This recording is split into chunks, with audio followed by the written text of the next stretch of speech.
Hi everyone, welcome to join to learn.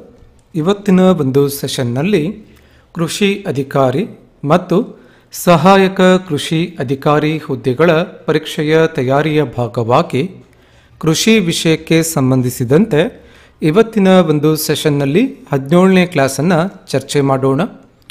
ಇವತ್ತಿನ ಕ್ಲಾಸ್ನ topic dry and irrigated agriculture. Dry ಮತ್ತು irrigated agriculture ಬಗ್ಗೆ ಇವತ್ತು ನಾವು ಚರ್ಚೆ ಮಾಡ್ತಾ ಇದ್ದೀವಿ. ಡ್ರೈ ಅಗ್ರಿಕಲ್ಚರ್ ಅಂದರೆ ಏನು, ಇರಿಗೇಟೆಡ್ ಅಗ್ರಿಕಲ್ಚರ್ ಅಂದರೆ ಏನು, ಡ್ರೈ ಮತ್ತು ಇರಿಗೇಟೆಡ್ ಅಗ್ರಿಕಲ್ಚರ್ದು ಡೆಫಿನಿಷನ್ ಏನು, ಪ್ರಿನ್ಸಿಪಲ್ಸ್ ಏನು, ಹಾಗೆ ಅಡ್ವಾಂಟೇಜಸ್ ಏನೇನಿದೆ, ಹಾಗೆ ಚಾಲೆಂಜಸ್ ಏನೇನಿದೆ ಎಲ್ಲವನ್ನ ಕೂಡ ಒನ್ ಬೈ ಒನ್ ಚರ್ಚೆ ಮಾಡ್ತಾ ಹೋಗೋಣ ಅಂತ ಹೇಳ್ತಾ ಇವತ್ತಿನ ಒಂದು ಸೆಷನ್ನನ್ನು ಸ್ಟಾರ್ಟ್ ಮಾಡೋಣ.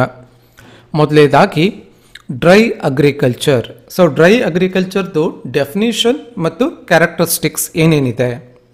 Dry agriculture also known as rain fed agriculture ಅಂತ ಕರೀತಾರೆ. ರೇನ್ ಫೆಡ್ ಅಗ್ರಿಕಲ್ಚರ್ RA ಅಂತ ಹೇಳಿ ಕರೀತಾರೆ.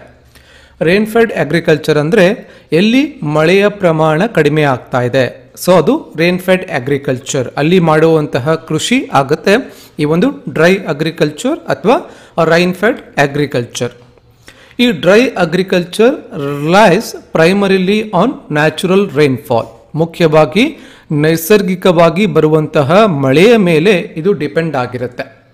ಯಾಕೆ ಡಿಪೆಂಡ್ ಆಗಿರುತ್ತೆ? To provide water for crops. ಬೆಳೆಗಳಿಗೆ ನೀರನ್ನು ಪೂರೈಕೆ ಮಾಡೋಕೆ ಈ ಡ್ರೈ ಅಗ್ರಿಕಲ್ಚರ್ನಲ್ಲಿ ಮುಖ್ಯವಾಗಿ ನೈಸರ್ಗಿಕವಾಗಿ ಆಗುವಂತಹ ಮಳೆಯ ಮೇಲೆ ಡಿಪೆಂಡ್ ಆಗಿರುತ್ತೆ. It is practiced in regions where precipitation is insufficient or unpredictable. Dry ಅಗ್ರಿಕಲ್ಚರನ್ನು ಎಲ್ಲಿ ಪ್ರಾಕ್ಟೀಸ್ ಮಾಡ್ತಾರೆ ಅಂತಂದರೆ ಎಲ್ಲಿ ಮಳೆಯ ಪ್ರಮಾಣ ಕಡಿಮೆ ಇರುತ್ತೆ ಅಥವಾ ಮಳೆಯನ್ನು ಅನ್ಪ್ರಿಡಿಕ್ಟ್ ಅಂದರೆ ರೆಗ್ಯುಲರ್ ಆಗಿ ಮಳೆ ಆಗ್ತಾ ಇರೋದಿಲ್ಲ, ಅಂತಹ ಕಂಡೀಷನಲ್ಲಿ ಡ್ರೈ ಅಗ್ರಿಕಲ್ಚರನ್ನು ಪ್ರಾಕ್ಟೀಸ್ ಮಾಡ್ತಾರೆ. Making irrigation either impractical or unnecessary. So dry agriculture ಕ್ರಾಪ್ಸ್ಗೆ ಇರಿಗೇಷನು ಅನ್ನೆಸೆಸರಿ, ಸೊ ಅವಶ್ಯಕತೆ ಇರೋದಿಲ್ಲ, ಮತ್ತು ಇಂಪ್ರಾಕ್ಟಿಕಲ್ ಕೂಡ, ಅಲ್ಲಿ ನಾವೇನಾದರೂ ಆರ್ಟಿಫಿಷಿಯಲ್ ಇರಿಗೇಷನ್ ಕೂಡ ಕೊಡೋಕೆ ಕಷ್ಟ ಆಗುತ್ತೆ ಅನ್ನುವಂತಹ ಕೆಲವೊಂದು ಲೊಕೇಶನ್ಸ್ಗಳಲ್ಲಿ ಡ್ರೈ ಅಗ್ರಿಕಲ್ಚರನ್ನು ಪ್ರಾಕ್ಟೀಸ್ ಮಾಡ್ತಾರೆ. ಇನ್ನು ಈ ಡ್ರೈ ಅಗ್ರಿಕಲ್ಚರ್ದು ಪ್ರಿನ್ಸಿಪಲ್ಸನ್ನು ನೋಡೋಣ.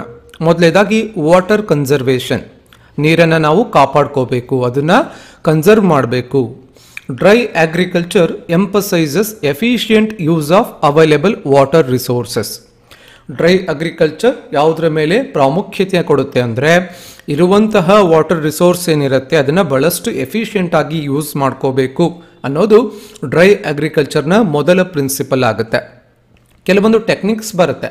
Techniques include rain water harvesting, ಮಳೆಯ ನೀರನ್ನು ಕೊಯ್ಲ್ ಮಾಡೋದು, ಅಂದರೆ ಮಳೆಯ ನೀರನ್ನು ಸಂಗ್ರಹಣೆ ಮಾಡೋದು. ಹಾಗೆ ಸಾಯಿಲ್ ಮಾಯ್ಶ್ಚರ್ ಕನ್ಸರ್ವೇಷನ್, ಸೊ ಮಣ್ಣಿನ ಒಂದು ಫಲವತ್ತತೆಯನ್ನು ಕಾಪಾಡೋಕೆ ಅಥವಾ ಮಣ್ಣಿನಲ್ಲಿ ಇರುವಂತಹ ಒಂದು ನೀರಿನ ಪ್ರಮಾಣವನ್ನು ಕಾಪಾಡೋಕೆ ಅದನ್ನು ಕನ್ಸರ್ವ್ ಮಾಡ್ತಾರೆ. And drought resistant crop varieties.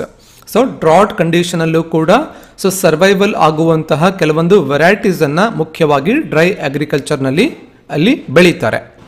So next ಬರುತ್ತೆ ಸಾಯಿಲ್ ಮ್ಯಾನೇಜ್ಮೆಂಟ್. ನಾವು ಡ್ರೈ ಅಗ್ರಿಕಲ್ಚರ್ನಲ್ಲಿ ಸಾಯಿಲ್ ಮ್ಯಾನೇಜ್ಮೆಂಟ್ ಯಾವ ರೀತಿ ಮಾಡ್ತೀವಿ? Maintaining soil health is crucial in dry agriculture. ಕೆಲವೊಂದು ಪ್ರಾಕ್ಟೀಸಸ್ಸನ್ನು ಕೂಡ ಇಲ್ಲಿ ಮಾಡ್ತಾರೆ. ಮಿನಿಮಮ್ ಟಿಲ್ಲೇಜ್ ಮತ್ತು ಮಲ್ಚಿಂಗ್ ಮಾಡ್ತಾರೆ. ಯಾಕೆ ಮಲ್ಚಿಂಗ್ ಮಾಡ್ತಾರೆ ಅಂತಂದರೆ ಸಾಯಿಲ್ ಕನ್ಸರ್ವೇಷನ್ಗೆ ಅಥವಾ ಸಾಯಿಲ್ ಎರೋಷನನ್ನು ಕಡಿಮೆ ಮಾಡೋಕೆ, ಮಣ್ಣಿನ ಸವಕಳಿಯನ್ನು ಕಡಿಮೆ ಮಾಡೋಕೆ, ಹಾಗೆ ಮಾಯ್ಶ್ಚರ್ ಕನ್ಸರ್ವೇಷನ್, ಸೊ ಮಣ್ಣಿನಲ್ಲಿರುವಂತಹ ಮಾಯ್ಶ್ಚರನ್ನು ಕನ್ಸರ್ವ್ ಮಾಡೋಕೆ, ಒಂದು ನೀರಿನ ಪ್ರಮಾಣ ಏನಿರುತ್ತೆ ಸೊ ಅದನ್ನು ಕನ್ಸರ್ವ್ ಮಾಡೋಕೆ ಇಲ್ಲಿ ಏನು ಮಾಡ್ತಾರೆ, ಸಾಯಿಲ್ ಮಾಯ್ಶ್ಚರ್ ಕನ್ಸರ್ವೇಷನ್ ಮಾಡೋಕ್ಕೂ ಕೂಡ ಮಲ್ಚಿಂಗ್ ಮಾಡ್ತಾರೆ. And cover cropping which help to retain soil moisture and prevent erosion. ಮಣ್ಣಿನ ಸವಕಳಿಯನ್ನು ಕೂಡ ಅದು ಕಡಿಮೆ ಮಾಡುತ್ತೆ. ಸೊ ನೆಕ್ಸ್ಟ್ ಬರುತ್ತೆ ಕ್ರಾಪ್ ಸೆಲೆಕ್ಷನ್. ಯಾವ ರೀತಿಯಾದಂತಹ ಕ್ರಾಪ್ಸನ್ನು ಸೆಲೆಕ್ಟ್ ಮಾಡಬೇಕು ಡ್ರೈ ಅಗ್ರಿಕಲ್ಚರ್ನಲ್ಲಿ ಫಾರ್ಮರ್ಸು ಅಂತಂದರೆ ಫಾರ್ಮರ್ಸ್ ಚೂಸ್ ಕ್ರಾಪ್ಸ್. ಕೆಲವೊಂದು ಕ್ರಾಪ್ಸನ್ನು ಬೆಳೀತಾರೆ. ಬಾರೆ ಗಿಡ ಇರ್ಬೋದು ಅಥವಾ ಡ್ರ್ಯಾಗನ್ ಫ್ರೂಟ್ ಇರ್ಬೋದು. ಇವೆಲ್ಲವೂ ಕೂಡ ಡ್ರೈ ಅಗ್ರಿಕಲ್ಚರ್ನಲ್ಲಿ ಸರ್ವೈವಲ್ ಆಗುವಂತಹ ಕ್ರಾಪ್ಸ್ ಆಗುತ್ತೆ. Farmers choose crops that are well suited to low water condition such as drought resistant ವೆರೈಟೀಸನ್ನು ಸೆಲೆಕ್ಟ್ ಮಾಡ್ತಾರೆ. ಯಾಕೆ ಸೆಲೆಕ್ಟ್ ಮಾಡ್ತಾರೆ ಅಂತಂದರೆ these crops often have a deep root system. ಬಹಳ ಆಳವಾದಂತಹ ಒಂದು ಬೇರಿನ ವ್ಯವಸ್ಥೆ ಇರುತ್ತೆ. Or other adaptations to access limited moisture. ಹಾಗಾಗಿ